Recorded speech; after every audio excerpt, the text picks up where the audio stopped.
เลี้ยวละแม่เลี้ยวละแม่โอ้ฝนตกเอ้าเยียบเยียบเยียบไม่ได้ใครน้ำเขา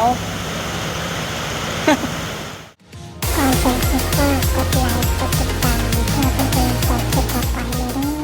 อสบายดีทุกคนมื้อนี้สิพาไปเลาะทงนาก่อนวางเซฟบ่ได้เซฟมื้อนี้ไปนี่ไปเบิ่งกันเฮ้ยไว้ป่ะ นี่อีแตนควันใจของประชาชนลาว คือขาดบ่ได้เลยอีแตนเฮา เอาสตาร์ทไปสตาร์ท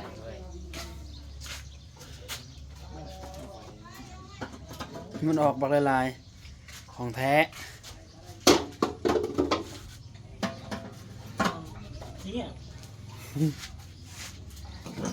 เร่งแล้วบ่เบรกยังเด้อ้าวสางนี่ลืมนะ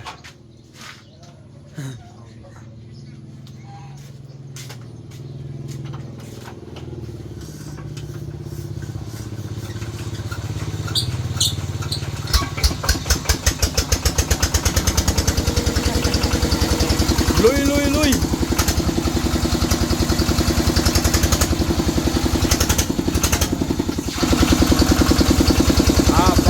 ไปเฮ้ยเดี๋ยวมาจับใครให้มาโอ้ตัวเดียวบ่ได้จะให้มันตีหัวก่อนได้เฮียคนเสียงพอละตีพอละบัด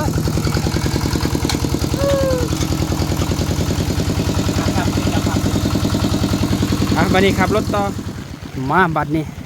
ตอนนี้ก็ฮอดท้องนาแล้วท้องนาสิพาเราไปเราเบิ้งนี่มาท่านในไทยจักไห้นี่อากาศก็ดีมื้อนี้ฝนตกอากาศดีหลายฝนตกนี่ไทยนาม่วนนี่ตามนี้เลยคนไทยอยู่เทิงคนเบิ้งคิดไปเบิ้งก่อนนี่ไทยเกือบแล้วให้หนึ่งเลย เมื่อซีบได้ดิอยู่เฮือนเลือดแต่เราผู้เดียวเลยไทยนาเป็นเรือหนักก็เป็นโอ้ยเมื่อนี้ลุยเดียวได้เราเอามาทายคลิปคือบริซอยเราเอาลูกพี่ยก โอ้มีแคบอะไรไทยเนี่ย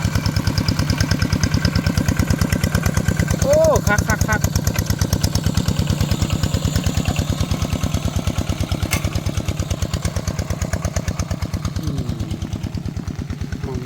มีค่าลักหัวเนี่ยเรียกอย่างจุดนี่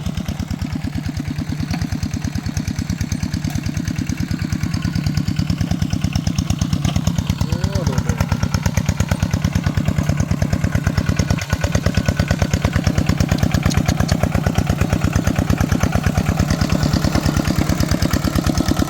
เอามัน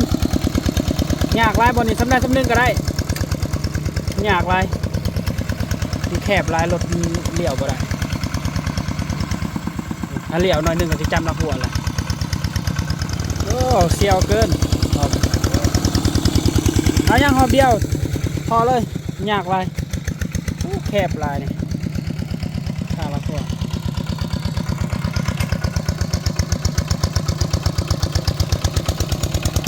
เอาเฮ็ดฝนก็ตกคักบรรยากาศตกน้ำไทยนาเนี่ยมวนทำไงเลี้ยวออกมาเลย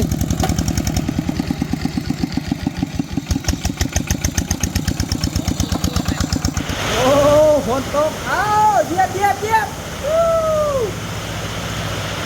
ไม่ได้ใครน้ำเขา 2 คันเหยียบนี่ไปวันเสาร์แล้วก็มีอีก2 ไห้ทางนี้ไว้เติบละไทยสุดยอดมายานคน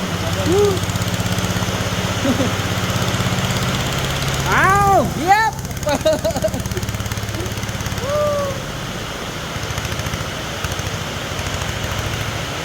อีกแป๊บเดียวก็แล้ว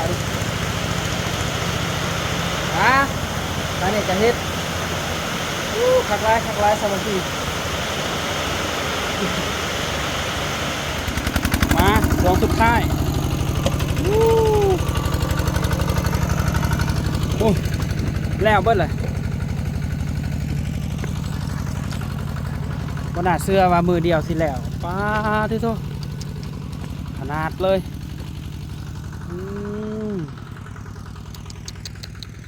เก่งโอ้ขนาดขึ้นแล้วยังคันเดียว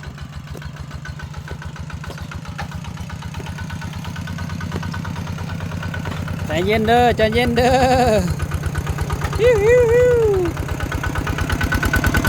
เอาเหยียบ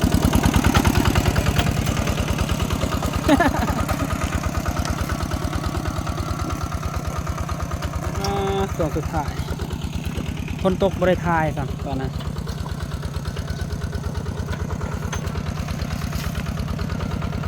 อย่าซาดดิเป็นไข่ได้จะน้อยรถเป็นไข่ไรเมื่อยบ่ไทยนะเมื่อยป่ะอย่าว่าตีมวนลูกหลาได้ลูกใส่หลาย้ำออกตีขดสิเบิ่งหน้าโอ้รอกระมูอยู่เพื่อนเลยลูกใส่หลาเลยโอ้จังหวะนี้เอาคักแล้วบาวฮิโร่ตัวนี้ไปหอบเดียวมันบ่ได้มันใจขุดเอา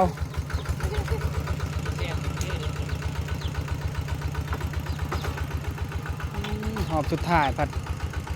หญ้ามันยาวไรหญ้าเต็มไปขึ้นเลยหอบเดียวแล้วขึ้นเลยเด้อมาพอดีแล้วขึ้นมาแล้วบัดนี้มาเลยยู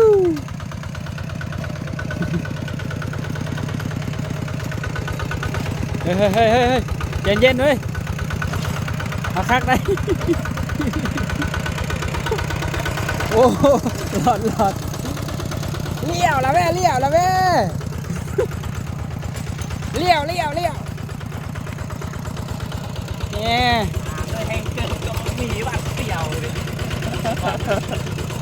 เชี่ยวตอนถ่ายตูน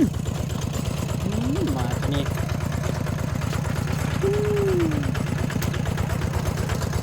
เอาแล้วเรียบร้อยบาทดิ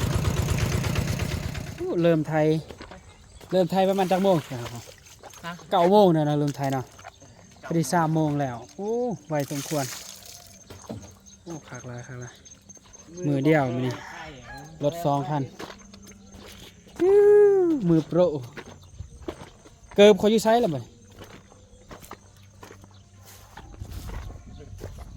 พักผ่อนแล้ว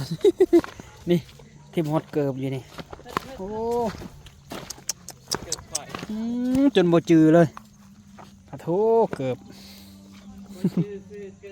บ่จือซื้อเกิบ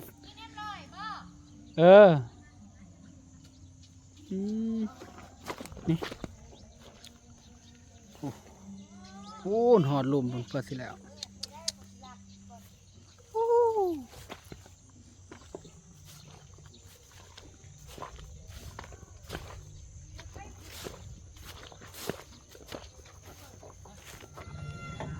วันนี้เกมพักผ่อนกินข้าวกินน้ำเบิร์ที่ถามความรู้สึกเมื่อยปะเอาแล้ว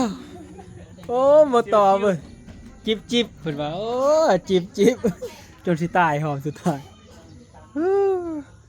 เอาทุกคนสุดท้ายท้ายสุดแล้ววันนี้สิปิดคลิปเลยนี่ให้ชมวิวเล็กๆน้อยๆไปก่อนฮ่าโอเคจบไปขอบใจที่รับชมเด้อ